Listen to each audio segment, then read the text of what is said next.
Hello, welcome to TM journey. ఎట్లయినా వచ్చారు కదబ్బా, వీడియో మొత్తం చూడండి. ఈ రోజు మన వీడియోలో కంటెంట్ ఏంటంటే, 1 డే ట్రిప్ లో ఒక 15 ప్లేసెస్ కవర్ చేయొచ్చు. ఎట్లా అంటే నేను చెప్తా వినండి. హైదరాబాద్ నుంచి శ్రీశైలం. ఫస్ట్ మనం ఉప్పల్లో స్టార్ట్ అయినామంటే 42 కిలోమీటర్స్ దూరంలో మహేశ్వరం టెంపుల్ ఉంటది. ఈ మహేశ్వరం ప్లేస్ లో శ్రీ శివగంగా రాజరాజేశ్వర స్వామి దేవస్థానం ఉంది. ఈ టెంపుల్ 350 సంవత్సరాల చరిత్ర కలిగిందంట.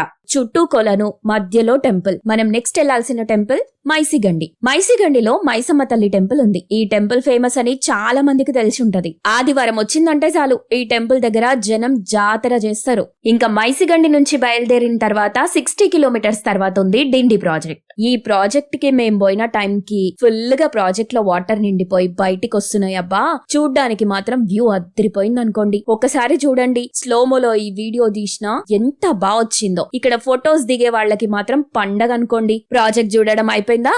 ఇక్కడ నుంచి స్టార్ట్ అయితే మనకి మళ్ళీ 30 కిలోమీటర్స్ ట్రావెల్ చేయాల్సి ఉంటది. 30 కిలోమీటర్స్ దూరంలో ఉంది Umamaheswaram. Umamaheswaram famous for Shiva temple. ఇంకా ఈ టెంపుల్ గురించి అయితే చెప్పాల్సిన అవసరమే లేదు. ఆ లొకేషన్స్, మేం పోయిన రెయినీ వెదర్ కి సీనరీ మాత్రం అదిరిపోయిందబ్బా. వెహికల్ పార్క్ చేసిన తర్వాత ఒక 500 మీటర్స్ నడవాల్సి ఉంటది. అసలైన టెంపుల్ కిందే ఉంటది. మెయిన్ టెంపుల్ ని దర్శనం చేసుకున్న తర్వాత ఇంకొంచెం ముందుకెళ్తే అక్కడ కొండ పైన ఒక శివలింగం ఉంటది. కొండల మధ్యలో ఉన్న శివలింగం కి అక్కడే పక్కనే సెలయేరులోంచి నీళ్లు తీసుకుని అభిషేకం చేస్తారు. ఈ ఫోటోలలో చూపించినట్టు అక్కడ చాలా మంచి మంచి సీనరీస్ ఉంటాయి. ఫోటోలు దిగడం మాత్రం మర్చిపోకండి. అక్కడి నుంచి మనం బయలుదేరిన తర్వాత కింద ఒక గోపురం కనిపిస్తది. ఆ గోపురం దగ్గర కూడా ఇంకో ఫోటో తీసుకోండి అబ్బా. అక్కడి నుంచి బయలుదేరి శ్రీశైలంకి వెళ్లే రూట్ లో జంగల్ సఫారీ ఉంటది. ట్రై చేయాలనుకునేటోళ్ళు చేయొచ్చు. ఇదిగో మనం ఎదురు చూసిన శ్రీశైలం ఎంట్రన్స్ వచ్చేసింది. శ్రీశైలం టెంపుల్ లకి ఫోన్ అలో లేదు కాబట్టి నేను ఫోటోలు వీడియోలు తీయలేకపోయినా, శ్రీశైలం టెంపుల్ కి వెళ్ళిన తర్వాత దర్శనం అయిపోతే మీకు వీలైన టైమింగ్స్ ఉంటే అక్కడ అన్నదానం కూడా జరుగుతుంది. అక్కడనే ఫుడ్ తినేసేయండి.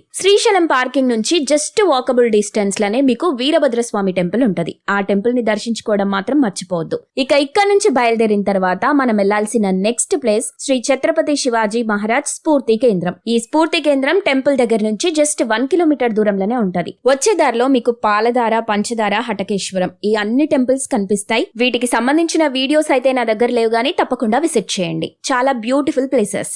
ఆ తర్వాత ఫైనల్ గా సాక్షి గణపతి టెంపుల్. శ్రీశైలం కి వెళ్తే పక్కా ఈ టెంపుల్ ని విజిట్ చేసుకునే తిరిగి రావాలి. ఇంకా శ్రీశైలం వెళ్లిన తర్వాత శ్రీశైలం రిజర్వాయర్ విజిట్ చేయకుండా అయితే మనం రాలేముగా. మేము ఈ రిజర్వాయర్ దగ్గరికి వెళ్ళినప్పుడు మాత్రం 5 గేట్లు ఓపెన్ చేస్తున్నాయి. మీరు మాత్రం శ్రీశైలం ట్రిప్ కి వెళ్లాలనుకుంటే పక్కాగా వర్షాకాలంలోనే వెళ్ళండి. Srisailam ghat road night 9 o'clock కి క్లోజ్ అయిపోతుంది. సో నైట్ 9 లోపు మీరు ఈ ఘాట్ రోడ్ నుండి బయటకు వచ్చేసేయాలి. అండ్ ఈ ఘాట్ రోడ్ లో ట్రావెల్ చేస్తున్నప్పుడు అదంతా ఒక ఫారెస్ట్ ఏరియా. మధ్య మధ్యలో ఏదైనా చిన్న చిన్న జంతువులు కనిపిస్తే కొంచెం చూసుకుంటూ వాటి ప్రాణాలు కాపాడుకుంటూ వెళ్ళండి. ఇలాంటి మరిన్ని బ్యూటిఫుల్ వీడియోస్ కోసం వెంటనే మా టీఎం జర్నీ ఛానల్ ని లైక్ చేయండి, షేర్ చేయండి, సబ్స్క్రైబ్ చేయండి. బాయ్.